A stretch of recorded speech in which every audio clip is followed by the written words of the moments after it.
This is the story of ex-Chicago gangster Henry Mickey Cogwell.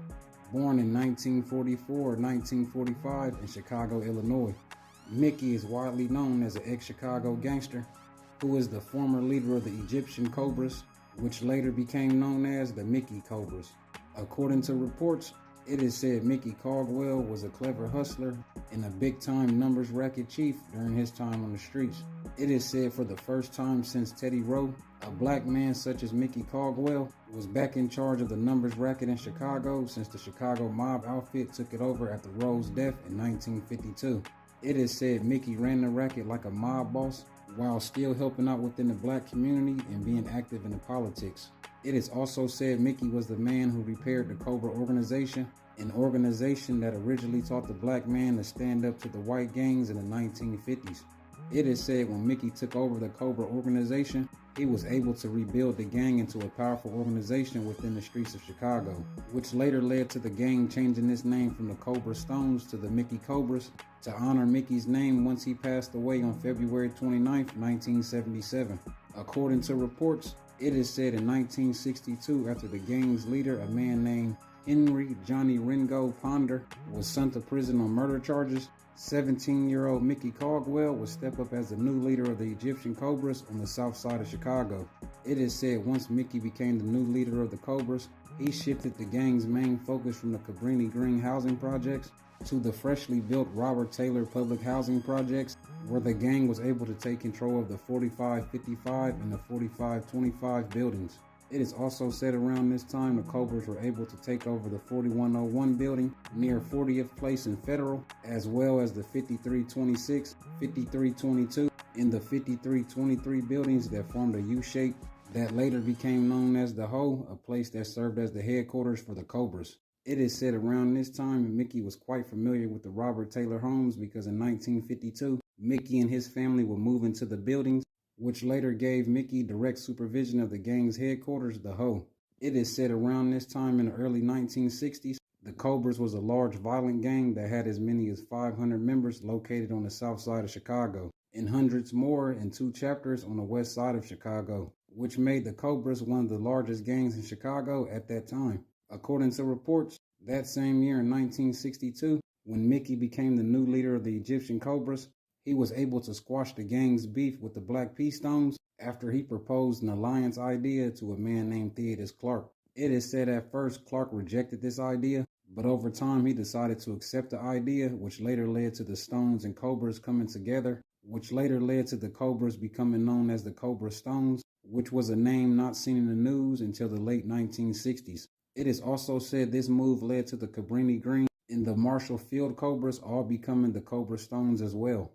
According to reports, it is said years later in 1968, after Mickey and the Cobras joined forces with the Black P. Stones, Mickey would be appointed the official spokesman for the Black P. Stones' main 21 alliance, which later led to Jeff Fort sending Mickey and another man named Herman Moose Holmes to the January 1969 Richard Nixon presidential inauguration ball on his behalf, after Jeff declined to attend the event. It is said during this time, while Mickey was mingling with high society politicians making the Stones look great, Chicago police were back home in Chicago trying to arrest him for crimes they believed he was connected to. It is said during this time, Chicago police even went as far as going to Mickey's house to arrest him just to find out he wasn't home, instead at the White House mingling with high politicians, a move that would go on to piss off the Chicago Police Department, which led to the police department putting a bigger target on Mickey's back. It is said because of this, law enforcement all over the Chicago area felt betrayed by the politicians that the Stones leader Mickey was invited to the event, an event that will further solidify Mickey's politician connections that will go on to help the whole Black P. Stone Nation that Mickey was a part of. This is part 1 of the Henry Mickey Cogwell story, part 2 coming soon. This is the story of ex-Chicago gangster Henry Mickey Cogwell, part 2. According to reports, it is said by 1969, when the government funds mostly dried up for the Black P. Stone Nation due to the senatorial investigation surrounding Jeff Fort's investigation for misusing government funds, Mickey and a man named Rico Crenshaw were the first Stones to bring the Black P. Stone Nation into the drug business. It is said around this time, the Chicago's police department GIU group claimed to have had photos and surveillance of the Stones and Italian mafia members meeting to discuss drug business with each other. According to the Chicago police, the first of these meetings of the evidence that they had was with Joseph Little Caesar DeVarco, Joseph Big Joe Arnold, and another man named Morris Lansky. The Chicago Police Department believed at this time the Stones were involved in trafficking heroin, prescription teas, and blues. It is said the motivation for the Stones entering the drug business was because the Stones needed the money as their numbers had exceeded to 6,000 members by 1969. And the legitimate forms of money they were receiving prior were either non-existent or minimal at the time. It is said around this time, the Stones were the first gang to engage in high-level drug trafficking, which eventually led to Jeff Fort earning a reputation as the king of the heroin business on the south side of Chicago.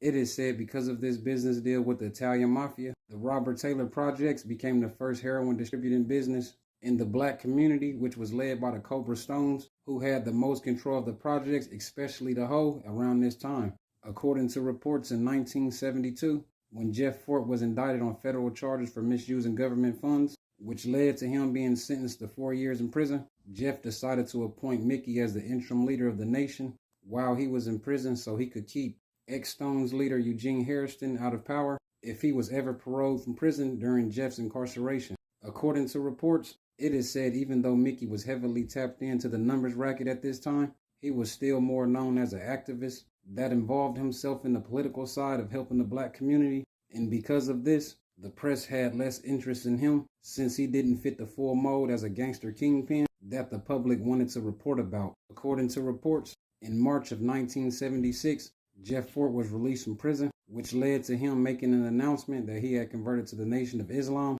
and he now expected select members of the Black P. Stone Nation to do the same.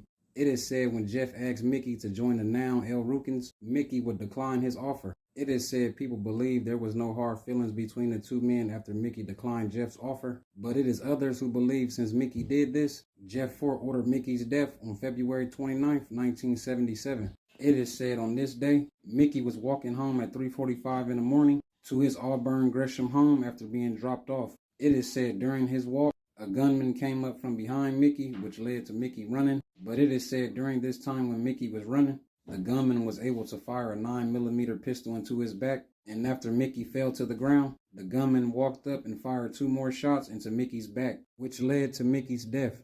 It is also believed the Chicago mob outfit has something to do with his death also, because when Mickey was killed, so was his white Chicago mob partner around the same time he was killed. According to reports, after Mickey was killed, the Cobra Stones would change their name to the Mickey Cobras to honor their former leader, Mickey Cogwell. Thank you for watching my video, and God bless.